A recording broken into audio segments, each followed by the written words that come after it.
অস্ট্রেলিয়ার একজন যুবক, যার নাম আলী বানাত।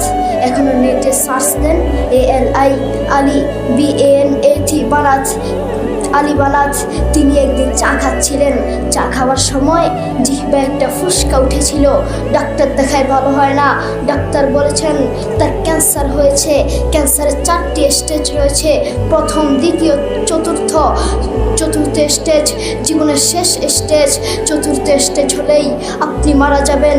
সেই আলী বানাত লক্ষ লক্ষ টাকার মালিক, সেই আলী বানাত কোটি কোটি টাকার মালিক। এক জোড়া জুতা ব্যবহার করতেন যার দাম হাজার হাজার টাকা।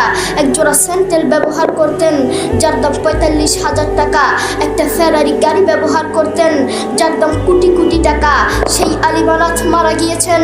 সেই আলী বানাত মারা যাওয়ার আগে হাউমাউ করে মহিলার মতো কাঁদতে কাঁদতে মারা যাননি। সেই আলী বানাত মারা যাওয়ার আগে কোরআন তেলাওয়াত করতে করতে মারা গিয়েছে। আল্লাহু আকবার। সেই আলী বানাত এই মাটির নিচে চলে গিয়েছেন। তেমনিভাবে আমাদেরকে এই মাটির নিচে যেতে হবে। আজকের এই মাহফিল আপনার জীবনের শেষ মাহফিল হতে পারে। আজকের এই মাহফিল আমার জীবনের শেষ মাহফিল হতে পারে। আজকের এই মাহফিল শিল্পী গোষ্ঠীর জীবনের শেষ মাহফিল হতে পারে।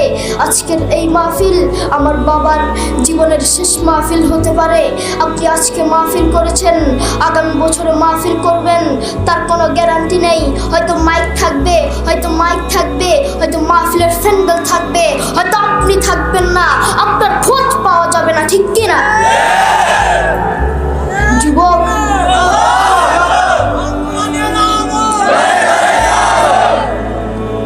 যুবক, তুমি কত মানুষকে দেখেছ গাড়ি অ্যাক্সিডেন্ট করেছে, তার গোস্ত কেটে কেটে গাড়ি থেকে বের করছে, আর তুমি তা দেখে হাসছো।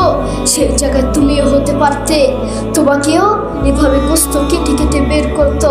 আপনারা অনেকেই জানেন তুরস্কে ভূমিকম্প হয়েছে, মাত্র 40 সেকেন্ডের একটি ভূমিকম্প, হাজার হাজার মানুষ মারা গিয়েছে। সেই ভূমিকম্পে হাজার হাজার মানুষ মারা গিয়েছে। সেখানে যদি তুমি হতে তখন কি করতে? কত মানুষের বাড়িঘর, ধন সম্পদ সব চলে গিয়েছে। সেই জায়গায় যদি তুমি হতে, যুবক, আপনি বড়ই গুনাহগার।